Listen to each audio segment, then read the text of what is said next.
All right. We're at chapter 10. Wilkie led them back toward Market Street. Wilkie was sure Fletch had gone back to the abandoned house where they stashed their loot. That way, if the police got us, he explained, they wouldn't find it. They zigzagged through the crowds of people. Most of them were heading away from where Wilkie was taking them, and no wonder. The damage was worse the further south they walked. One boarding house was split in half. Another had been swallowed by the earth almost to its rooftop. Trolley tracks were twisted like pretzels. On one block, men were trying to hoist a horse out of a hole in the street.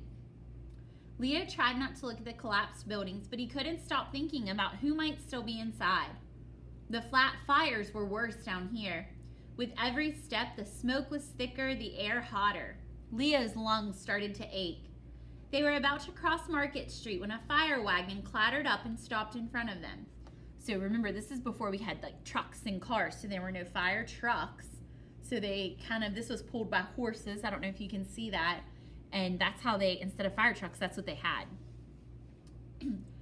The two huge horses pulling the wagon wheezed and snorted. Sweat soaked their bodies.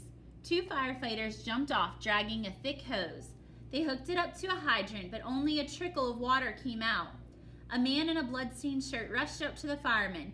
"Please help me," he begged. "Everything I own is in my house, and a fire is moving toward it." He pointed across the street where the roof of one house was on fire. Next door, men were leading horses out of a stable. "I'm sorry, sir," said the taller of the firemen. "The quake broke our water mains. We've been up and down Market, and we can't find any water to fight the fires." "You're just going to let the city burn?" the man exclaimed. The firemen said nothing, but their eyes, weary and scared, told the answer. San Francisco was burning, and nobody could stop it. The firemen rolled up their hoses, climbed into their wagon, and continued down the street. Leo knew they should get out of here. Morris was right. But suddenly Morris gasped. "It's Fletch," he cried, pointing across the street. Leo saw him. He was carrying a small, tattered flour sack. "Fletch!" shouted Wilkie. His voice boomed through the smoky air. Fletch turned, took one look at Wilkie, and bolted down the alley next to the burning house. To Leo's amazement, it wasn't Wilkie who took off first after Fletch. It was Morris. They both disappeared into the alley. Leo and Wilkie stared after them, but they had barely crossed the street when the ground jolted with another aftershock. People screamed and ran into the street. There was a deep cracking noise right above them. A piece of rooftop from the burning house crashed onto the sidewalk. Garbage on the ground erupted into flame. The alley was now blocked by a wall of fire. Leo stepped toward the alley. Wilkie grabbed him by the back of the shirt. "No," he said, "there's no way out of there." "What do you mean?" "That alley doesn't cut through," he said. "How do you know?" Leo said. "I know every alley in this town," Wilkie said. "That one is useless." But Leo had to do something. He couldn't let Morris die in that alley. How could he help? Leo searched his mind for ideas, and as usual, his thoughts turned to Grandpa. He remembered that terrifying story of the forest fire in the Sierras.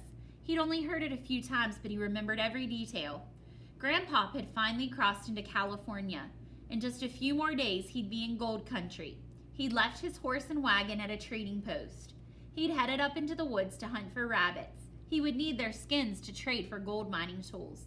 It had been a hot and dry summer. Everywhere he looked, there were dying trees, their leaves brown and papery. Dead grass and weeds crunched under Grandpa's boots. There was hardly a speck of green anywhere. Grandpa roamed the woods. He bagged a few rabbits, and then the clouds rolled in. Grandpa had smiled up at the sky. A cool rain was just what he needed, but only a few raindrops fell.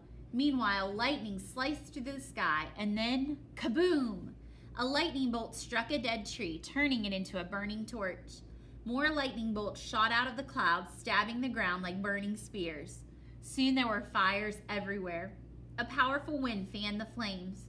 Within just a few minutes, Grandpa was stuck in the middle of a ring of fire. The heat was so strong that the metal on his belt started to melt.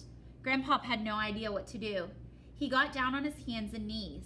Down low, the smoke wasn't as thick, and he could see where he was going. He almost didn't see the stream until he had crawled into it. It was practically dry, with just a few inches of water covering the muddy bottom. But there was enough so that Grandpa could lie down and soak his clothes. He took his kerchief, that's like a handkerchief or a bandana, and drenched it in water. He put the soaking kerchief over his head, filled with his lungs with air, and dashed through the flames. Seconds later, when he came out the other side, his pants and the back of his coat were on fire. He rolled into the dirt and put them out. Then he ran for his life. When he staggered back into the trading post, nobody recognized him. His beard and eyebrows had singed off. His face was black with ash and his fingers were blistered red. But once again, his quick thinking and calm head had saved him. I need to find some water, Leo said to Wilkie now. You heard those firemen, Wilkie said. They can't even find any. Leo thought for a minute. He remembered the men leading those horses out of the stable. Where there were horses, he thought, there had to be water. Wilkie followed Leo as he dashed into the stable. Sure enough, there was a trough filled with dirty water. There was also a blanket. Wilkie watched as Leo climbed into the trough of water and soaked himself from head to toe. Then he soaked the blanket so that it was dripping wet. What are you doing? Wilkie said. The water's going to protect me, Leo said, out of breath, when I run into the alley. You can't go in there, Wilkie said. That little bit of water isn't going to do anything. I'll make it, Leo said. I'll make it. He repeated those words in his mind, trying to believe them as he ran back outside. At the entrance to the alley, Leo put the blanket around his body and over his head, and then Wilkie grabbed him again. Let go, Leo shouted. There was no time to waste. But Wilkie wasn't trying to stop him. I'm going with you, he said. Leo opened his mouth to tell Wilkie no, to stay where he was, but there wasn't time to argue, and from the look in Wilkie's eyes, he understood that there was no stopping Wilkie. They were in this together. Leo had to stand on his tiptoes to get the blanket around Wilkie. Make sure your face is covered. On the count of 3, take a deep breath and run as fast as you can. Leo filled his lungs and put the blanket over their heads. 1, 2, 3. Leo and Wilkie rushed into the fire. We'll see what happens more tomorrow.